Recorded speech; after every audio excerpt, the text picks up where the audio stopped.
अस्सलामु अलैकुम वरहमतुल्लाहि वबरकातुह।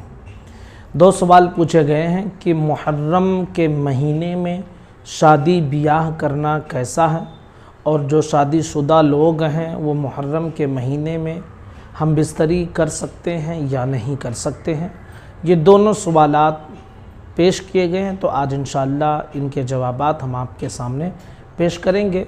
ध्यान से सुनकर हर बात को समझने की कोशिश करें। सबसे पहले और एक बुनियादी चीज़ आप ये समझ लीजिए कि हलाल वो चीज़ है जिसको अल्लाह और उसके रसूल सल्लल्लाहु ताला अलैहि वसल्लम ने हलाल किया है, और वो चीज़ हराम ही होगी जिसको अल्लाह और उसके रसूल सल्लल्लाहु ताला अलैहि वसल्लम ने हराम फरमाया है। किसी के कहने से कोई हलाल चीज़ हराम नहीं होती है, और किसी के कहने से कोई हराम चीज़ हलाल नहीं होगी।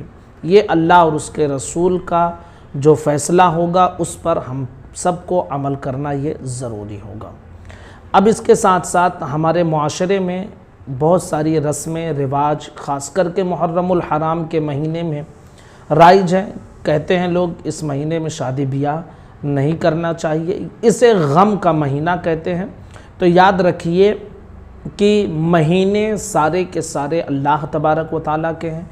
कोई गम का महीना नहीं है, कोई मनहूस महीना नहीं है। इमाम हुसैन रदियल्लाहु ताला अन्हु की शहादत और वाक़े करबला ये एक सानहा है। यकीनन दिल में इसका एहसास होता है कि किस तरह नवासे रसूल और उनके खानवादे के साथ जुल्म व सितम किया गया। लेकिन एक चीज़ आप ध्यान में रखें कि शरीयत में सिर्फ़ और सिर्फ 3 दिन किसी के लिए सोग मनाना जायज़ है। सिर्फ़ और सिर्फ औरत जिसके शौहर का इंतकाल हो जाए तो वो अपने शौहर की वफ़ात का सोग 4 महीने 10 दिन मना सकती है। उसके अलावा किसी और के लिए ये इजाज़त नहीं है कि वो 3 दिन से ज़्यादा सोग मनाए। तो अब इसे सोग का महीना कहना, इसे गम का महीना कहना, इसे मनहूस समझना, ये बिल्कुल बेबुनियाद और बेअसल चीज़ है, इसकी कोई असल नहीं है। तो अब इससे आप ये समझ लीजिए कि जिस तरह हर महीने में जो काम हलाल होते हैं उसे हलाल समझकर किया जाता है, वो इस महीने में भी हलाल होंगे, और जो हर महीने में हराम है वो इस महीने में भी हराम होगा। एक चीज़ आपको और बता दूं कि हज़रत फ़ातिमतुज़ ज़हरा रदियल्लाहु ताला अन्हा और हज़रत मौलाए कायनात रदियल्लाहु ताला अन्हु, इन दोनों का निकाह इसी मुहर्रम के ही महीने में हुआ था। तो आप ज़रा सोचें हैं कि जब हम निकाह हमारे यहाँ होता है तो हम दुआ करते हैं कि अल्लाह जिस तरह तूने हज़रत अली और हज़रत फ़ातिमा के दरमियान मोहब्बत और उल्फ़त पैदा की थी, इसी तरह तू दूल्हा और दुल्हन के दरमियान मोहब्बत और उल्फ़त पैदा कर। तो अब ये सोचना कि इस महीने में निकाह करेंगे तो टूट जाएगा, मनहूस महीना होता है, ये बिल्कुल बेबुनियाद चीज़ है। मौलाए कायनात और हज़रत फ़ातिमतुज़ ज़हरा रदियल्लाहु ताला अन्हा का निकाह, अन्हुमा का निकाह इसी महीने में हुआ था, तो निकाह करना भी जायज़ है।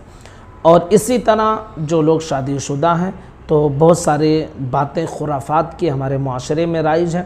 कहते हैं कि इस महीने में बीवी से हम बिस्तरी करना हराम है, नाजायज़ है, न जाने क्या क्या समझते हैं। भाई क्यों नाजायज़ है और क्यों हराम है?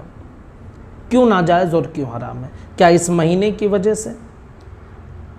इस महीने की वजह से जो चीज़ हलाल है आप उसे हराम कह देंगे? तो ये भी बेबुनियाद चीज़ है। अगर किसी को ख्वाहिश है तो बिल्कुल वो कर सकता है, इसमें कोई हर्ज नहीं है। तो ये 2 सवालात थे जो हमारे साथियों की तरफ से पेश किए गए थे। गुजारिश है अपने तमाम दोस्तों, साथियों, सब तक हर मसाले को पहुंचाने की कोशिश करें, बेल आइकन दबाकर, और साथ में चैनल को सब्सक्राइब भी कर लें। अस्सलामु अलैकुम वरहमतुल्लाहि वबरकातुहू।